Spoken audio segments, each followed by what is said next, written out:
Mariia spent nearly a decade running campaigns for Apple, Dyson, and Visa before she launched GRO. Hello, Mariia. It's great to see you and welcome to an episode of On the Block. First of all, congratulations on app's ongoing success. We will definitely talk about that today. But I will give you a chance to say hello to the audience before we begin with the interview. I'm happy to be here today with you, and thanks for the invite. Hi everyone, my name is Mariia, and yes, I came from marketing and growth for big brands, and hey, I'm in a startup world right now, and talking today on a podcast with our partners about some interesting takes that maybe you didn't hear before as well. So yeah, thank you for listening, everyone, and thank you, Aga. I'm Aga, and I'm thrilled to have Mariia today, so we could talk about intersection of finance, AI, and product building. So, Mariia, just like I said, you spent nearly a decade running campaigns for big brands, and then your whole job was making people want things, buy things, spend more.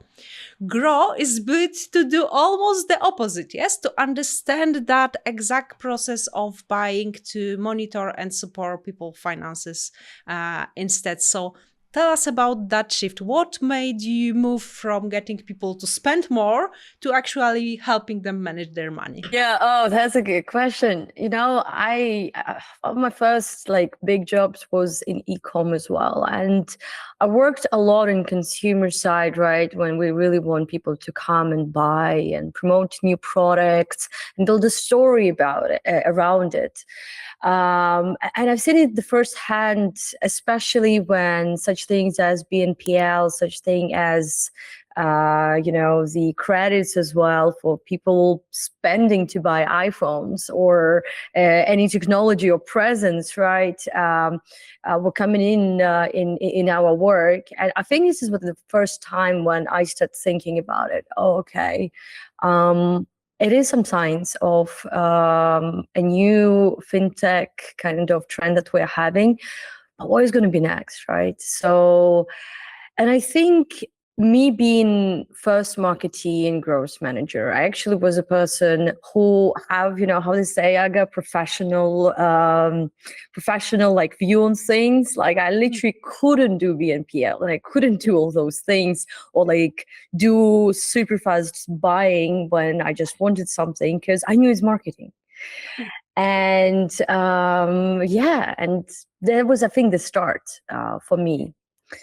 I think you had the same, in those situations, no? Yeah. When you already know something too much, you are less prone to actually get caught up in that. But yeah, exactly. I understand that us regular folks just don't grasp some of the things that happen in online shops or a checkout flow. So could you give us an example of something that is very obvious for you and isn't for everyone else? I would actually add here, I think the communications and marketing got to for the consumers got to the point where people start understanding it more, because it's too much of them, especially with the growth of AI right now.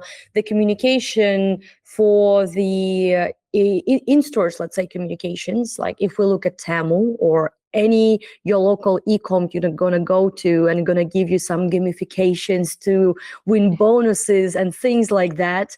I mean, there is a trend that it is still working and people love it, but you got to be generous with them then. So if I think in the past some of those bonuses were not that familiar to a lot of businesses, but right now mostly every second website has them, every second app. I think one of my first and my favorite examples is Temu. Oh my God. I think everyone at some point spent hours and hours there adding things in and then eventually ordering, if you go to this point, and just don't even remembering what was in there and asking yourself, why did I do it, right? So, but this is a very behavioral psychological part that they use of urgency, right? You might sometimes think that their promos are, it's not going to work on me, it's too urgent. But then you find yourself going and trying to find 9 things that you need to choose to actually get another 10 things for free. So yeah, this is I think one of the first big examples that I think about in this sense. Then we have examples as the branding, right? In my career, I worked with Apple, right? It's before official, and I think official Apple still didn't come from to Ukraine right now, but we've been running campaigns for them. And one of the things that we were doing is to mimic the night sale of the first iPhones. And one of the first, that is absolutely interesting thing, that if you ever in your life seen people being at night or early in the morning waiting for the first iPhones, that is something that we worked on, and we had the hype. And actually our first KPI with any new product launch that we ever did, and I think I did about 14 of them, that was the first 2 days. So that is what you want to do. You want the first 2 days sales, and you don't even count how much you sold, but how much iPhones were, for example, activated. Because we think about activation, not just reselling point. And, I think this is the communications and marketing that, and right now, I don't sometimes even see myself. I think one of the latest ones that I recently started allowing myself, right, to be influenced, let's say this, communications, and I'm going to be honest, they don't pay me for that, but I keep telling everyone about Style Korea and the way Korean actually brands make marketing right now. And there are massive trends in terms of how they go by consumer in a saving pattern. So that is not about just increase the number of things that you buy, right? As we used to want people to do before and spend more money, but actually doing the events like price festivals or birthday of the stores, when the commercial part of the discounts, right, is still giving the margin to the store, but also is not ripping up consumers. And that is one of the latest ones that I've seen as of trends. And something, in that case, I would always look for. For brands and for the consumers as well. When the brands think of you as a consumer and they care for you, not just want to choose them as the product. Okay, you're definitely right. And when you are actually, putting it point by point into what's happening, then of course we think that we aren't susceptible to it, but we all are. And let's get to the product that we started with the podcast with, about the GRO. If you could tell us, just remind us, in 2-3 sentences what it does. And then, of course, you mentioned AI, and AI angle is also somewhere in the GRO. So is it your main selling point, or just a set of a few? So we actually, as we start building right now, and we are building the financial companion for younger generations. And quick one I'm going to tell you at this podcast, for kids eventually as well. It's in our route where we want to go. AI is basically the whole center, I would say, but we see it more as a feature right now rather than just a core and just one product. Because from the building stage, we as a team put a goal for ourselves to become an AI native company.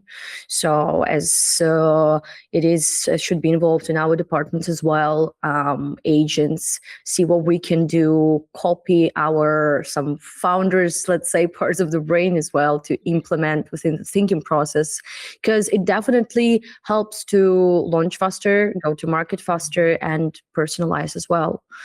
What GRO is, as I said, is a companion.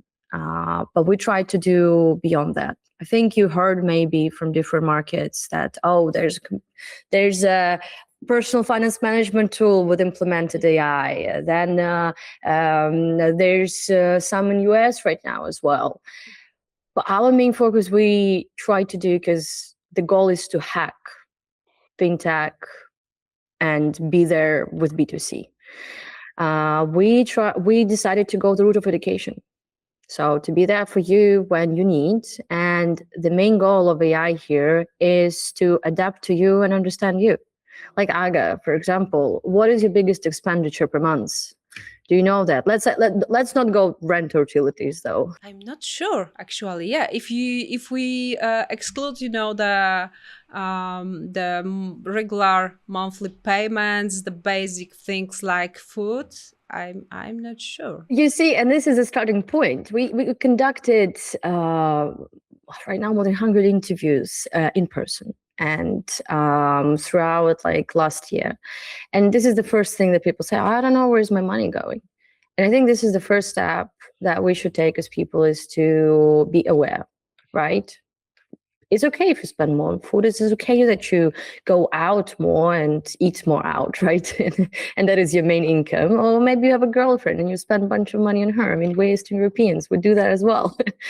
And this is the first step. And the next one is to answer you, okay, but what do you want to do with your money? Do you want to change? Are you okay with it? Do you want to change your behavior? Do you want to understand it? Or maybe you want to buy a car. And what is the best way for you to do that? What is the best offers are there? Or maybe you don't know what interest rate is, and you don't know what BNPL is, or how to pay your mortgage properly in a best possible way for you. And this is where AI comes in. It literally opens the door for personalization as well for each user. And that's about our goal here, to help you to understand. And then whenever you go on a trip, to plan the best way possible for you. And for you as well to kind of understand eventually where do you want to put your money in a couple of months. Yeah, actually, you're saying very important things about being aware. Yes, it's not only about doing something good or bad with your money. It's about managing, so being aware. And there is a popular saying exactly about the money app, that it's only as good as the trust the people put it. So as long as people feel like the app is on their side, it's not another salesperson that will try to put them into 3 other subscriptions. That's how they believe in the app. That's when they want to use it. And how are you in GRO making sure that the users will actually build a relationship with the companion and continue to use it? I think this is also the biggest challenge, right, that we have and the whole fintech have when we're working with B2C. Well, we discovered when we're talking about money is about privacy, and it's about trust first and foremost. Again, this is what we want to communicate with the user, is for them to understand where's the data going, to be transparent in this sense, to what are our policies, what is the safeguards and things like that. I'm not going to get on a technical side here, because this is something that we're going to be announcing in the future as well, as we are at Works. But our CTO, Fatih, right now is working very hard in Germany, and we literally had a conversation a couple of weeks, I think, ago regarding that as well, because that is a massive challenge. And I think the next one is what I would suggest, actually, anyone who starts, right, even in fintech, especially B2C, is how do you get to your first 10,000 users? Why would they trust you to be with you there? And that is exactly the answer we are trying to find right now. Because for us, we are based in Qatar, and that was a choice to come here. And we can talk about the whole concept of financial literacy and about personal finance management worldwide. We specifically decided to focus on one region, because we want to, as I said, personalize it and personalized it for each country as well. Because let's say I'm here right now and my currency is Qatari Real. If I were in Ukraine, that would be hryvnias. You're in Poland, it's going to be zloty, right? And then you go to Europe, live there. There's completely different financial systems we have. We have completely different currencies. We have completely different offers as well. And I don't think you, Aga, sitting in Poland, would really care to understand and have the solutions from your personal companion about Qatar. Only maybe if you travel and you decide to come and live with us here. Yeah, I wanted to ask you exactly, because you are Ukrainian founded, you are based in Germany, and now the company and the main work is done in Qatar. That's your market. How did you and why did you choose this part of the globe? Let's call it. I will give you the options. Would you like to hear a story or would you like a direct answer? Definitely the story. We are here for stories, so go on. Because I get this, question. I have a personal perspective and I have like general for business as well, super direct. But I'll start with mine. It was 2025. It was February and I came for the first Web Summit in Qatar. I came here first without date. The weather was beautiful, of course, this time of year. Honestly, to everyone who listens, you want to come to Qatar, first Web Summit Qatar, great thing. And starting November, it is a place to be. If you wanted to run away from Eastern European harsh weather, yep. It is really good here.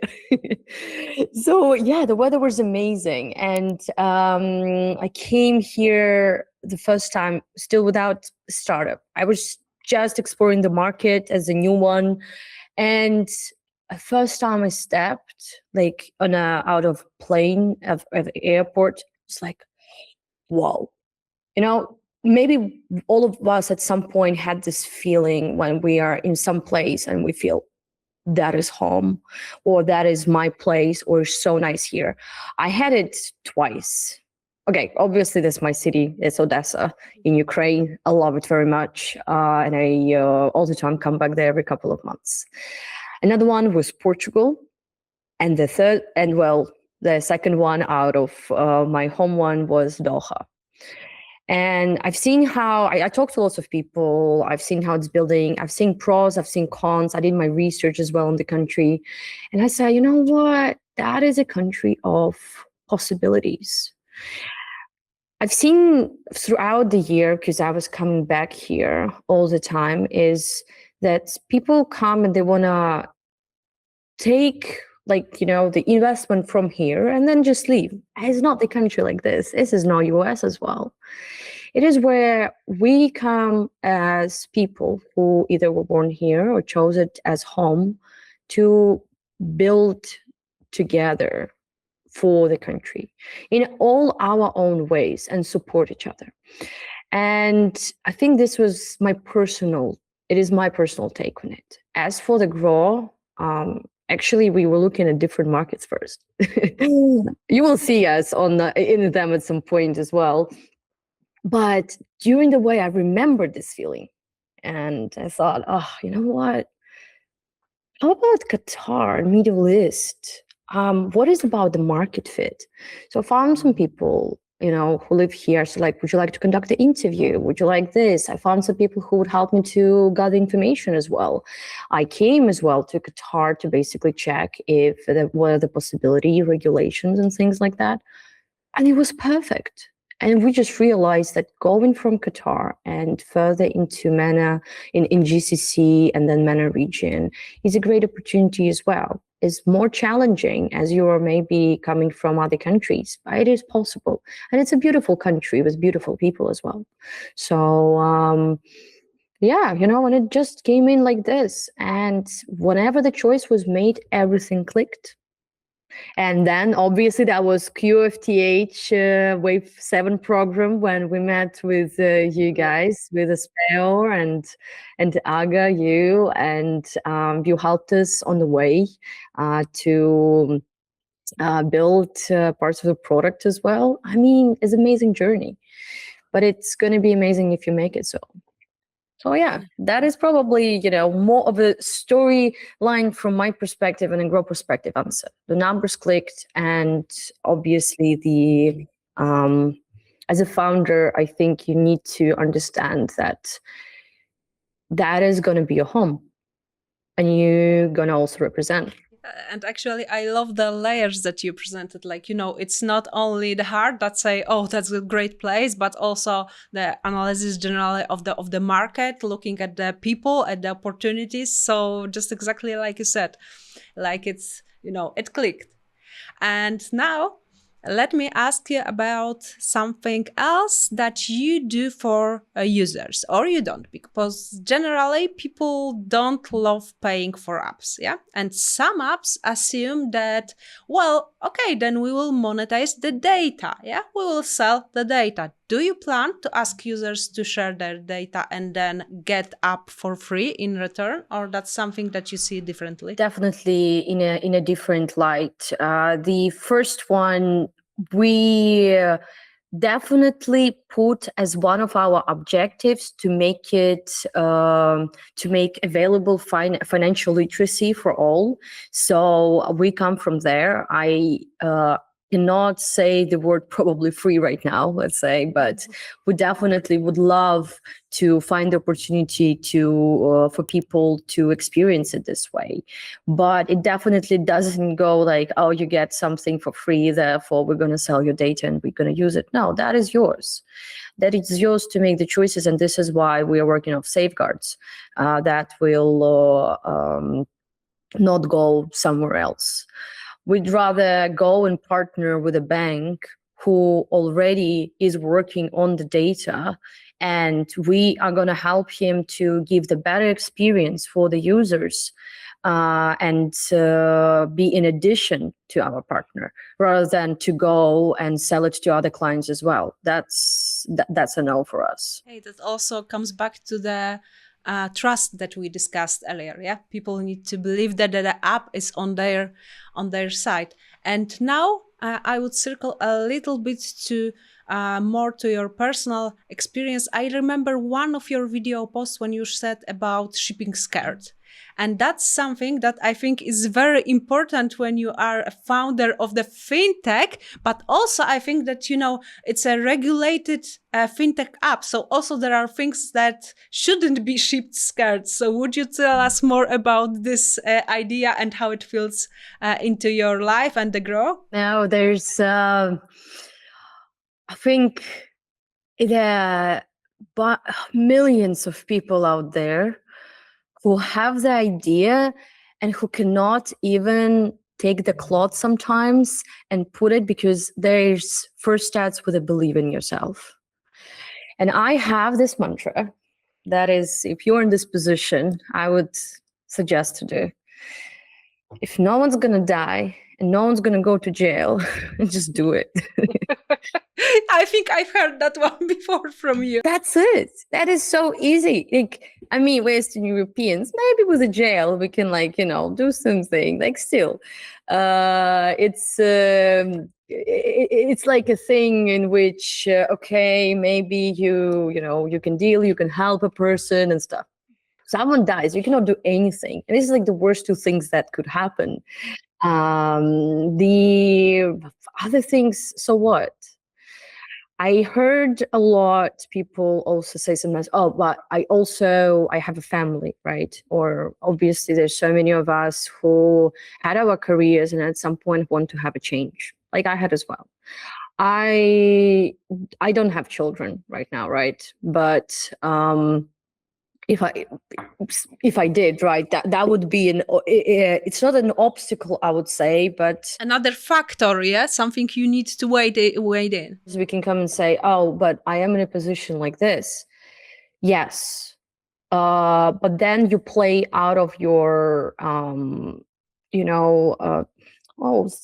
forgot the word. Oh, my apologies. I mean, English not the first language for us. Sometimes happens. Of course, sometimes I forget the word both in Polish and in English, yeah? Because if you know multiple language, then you can just forget in many of them. So yeah, we were saying that then about building from, it's not like your negative, but your weaknesses. Yeah, that's a word. Building from your weaknesses.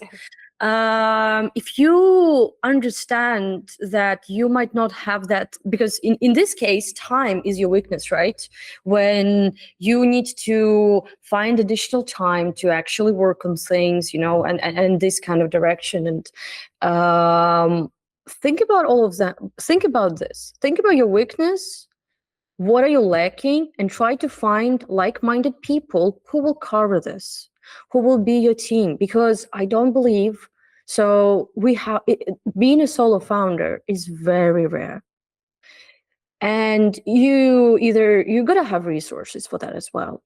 Or you got to have a really good market fit where one person can go and do it. But it's all about people. And I think this is what my suggestion would be to anyone who wants to start. First, again, no one goes to jail for this idea, no one dies. Second one, if you don't have resource, you don't have time, if you don't have money, if you don't have idea even sometimes, but you want to build something, find those people who you trust and you're going to go with. And I'm lucky to have my founders with me. We have 4 of us. And actually, we found each other, on the way in a very different kind of examples. And I want to think of myself that I collect people, like an infinity stones who do great things. And please do not snap. no, we have a different types. I'm collecting different types of infinity stones. So the ones who are going for the success, Yeah, I do believe so, and it's really important. Said it's rarely an one person job. Yeah, you need the team. There are different skills. Everyone has different expectations, different experiences, and you can actually bound around it. Look, I knew that I'm not a tech founder. But I have Fatih Inan, who has a great experience in product development before, in B2B products as well, in working basically on metaverses and other things, and is very open and has a little 3-year-old girl. And Pascal Kumpe, with, oh my God, I don't know how many years of experience with managing companies, and who was a CEO of the company and a founder, and had, I think, more than 20 ventures, if I'm not mistaken. Wow. And Anton Chibotaryan, and he is our operations, and he knows a lot of things. And I knew as a first-time founder, I could be great in growth. For those things, I'll need someone. And then Anton Chibotaryanko, who recently actually welcomed a little girl. So we are a very family-oriented team. Oh, that's awesome. And who is the first-time founder, and who is based right now in Ukraine, and was ahead of UX UI, in the agency. But he is the example who met, me before. And I just told him once that we're going to do something great. That was about 4 years ago. 1 year ago, I came to him and I said, listen, I have this idea. And he said, let's work on it. Let's work on a concept. And, just going into it. And I told him, believe me, we're going to do it and it's going to be great. And he believed. And right now he's our CPO. We are working together to the Qatar, and we're going to be, how we say here, inshallah, working towards Ukraine as well. Poland is on our map and things like that. And this is the biggest asset that we have, people, and it's always going to be, because whenever you don't know something, you have other people who would come and say, okay, I got it. Or will ask you the question and help. Like yourself, you're doing the podcast and you're recording, things and working on so many projects in your life, but you have a team around. And without each other, we wouldn't be able to do something. Exactly. Even if no one in the team knows the answer, if you have the synergy effect, it's easier to find it and to find the right one. And actually, what you presented is a beautiful story of starting from idea, meeting people, making actually teamwork with finding what people are great at. So that's awesome. And let's now talk for a bit about the people on the other side of the screen. So the app users, because I want to ask you about your mission. I know that GRO isn't promising users that, well, within a year you will have just real estate portfolio all around the world. Yes, it's not it's not marketed for people who are very wealthy to build huge portfolios. Your goals are more, I would say, down to earth. What kind of users are you focusing towards? I would not say that. I think our more mission is one day at a time. This is one of my favorite phrases.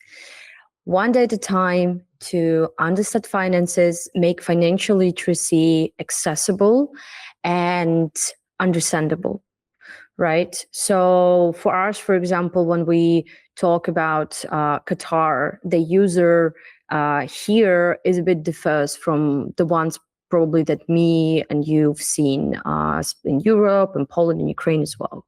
So sometimes it's not about savings. Sometimes it's actually about introduction to the financial world. And this is where we target, right? So, and introduction to the financial world starts with cards, starts with what is income, how to work around your first income, what are the first savings to make better decisions, what if you're buying your first car, basically anything. We called it actually in our team first 100 questions. First 100 questions that are relevant to this market. And rather than to talk about users myself, I would say here, our goal is to hear from users what their questions are and what would they like to know, because eventually we build for them. So, and right now for the Qatar, we are in a position of gathering and having conversations, and me as well, right, as a CEO and who's leading the team, is basically sitting here and talking to people over the coffee. Gosh, I drank so much coffee here. But it's so good. So, maybe go to decaf. Maybe decaf is a solution, but definitely. The coffee, karak, lots of water. I mean, it's 50 degrees outside and a humidity of 50%. So, all the time you got to hydrate. But I see with people, and I want to understand their financial patterns, because we don't need to have all the answers, but we need to have answers to the first 100 questions. And I think that's a lot. Yeah, that those answers are a lot. And also I believe that what you mentioned, like those first steps, those first products, like credit cards, credits, any kind of something, well, even buy now pay later that you already mentioned. So those also come with risks. It's about financial literacy, and I love the idea of making people understand, of supporting them in a way that, like you mentioned, that it's very smooth, like someone who is, nice to you. I know, and I love the app hero. Yes. Or maybe you will tell us a bit about the app hero. We were trying to find a mascot for so long. And I feel like we played and with different characters, and for us the raccoon in our stories, right, from childhood as well, is the one who is washing. And so for us it was like raccoon washing money, and he's a smart animal as well. So, and he is very friendly, and from some cultures, right, as well, we call them the friendly neighbor. But very smart. Yes, and very cute. So that is how we started, Will we stick to raccoon? Maybe. Will we change it? We might. It's all about your market fit. As a startup, you got to pivot, right? So depending on how the user reacts as well, I don't know, maybe the user doesn't want to have a raccoon. So Let's hope they do, because really that's, this face of an app that's actually very friendly and makes use one time you put that you are putting fun in finance, and those this raccoon is a great example of that. Like, you want to look at him and talk to him, like, it's, yeah, me personally, I love it, but we will see what the users will say with time. Yeah. When we talk about branding and characters as well, the best thing sometimes you can do is to adapt or give gamification features for users when they can just modify and have a raccoon or a cat or whoever they want, or an eagle. That is still the exploratory track for us, because definitely a new market, and we gotta hear from users as well, because there's lots of associations that people might have. And I think this is what every founder who is starting or even in the middle, right, needs to be ready for, is you need to adapt. You need to be able to adapt and pivot at any time, if it's good for the company, if it's good for the brand. You might have the first vision in a one way, but that founder who is stubborn and doesn't, like, too stubborn, let's say this, you got to be stubborn. But if you're too stubborn against, like, sometimes common sense as well, you might find yourself in a bit of a trouble. I think it's about being stubborn smart. Like, you need to be very persistent to get your dream working. But on the other hand, like you said, the feedback from the market and from the users, you are building for them, and it's their needs, their likes that you need to think about first and foremost. B2C products are built for B2C and not for just yourself or someone and your friends, right? Exactly. But you got to listen to your user. And I I say it, how every company goes and starts thinking, like, has their own rules that they have in the company visions. One of the first ones. So we are in a position when we start understanding what we want to implement and who we want to have on board as people in our company for the future. And one of the first one is to be customer obsessed. This is, I think, what unites us together with Hamad Al-Hajri from Gross X Capital, as he is our lead investor right now. And this is, I think, where we clicked as well, because you're going to be customer obsessed.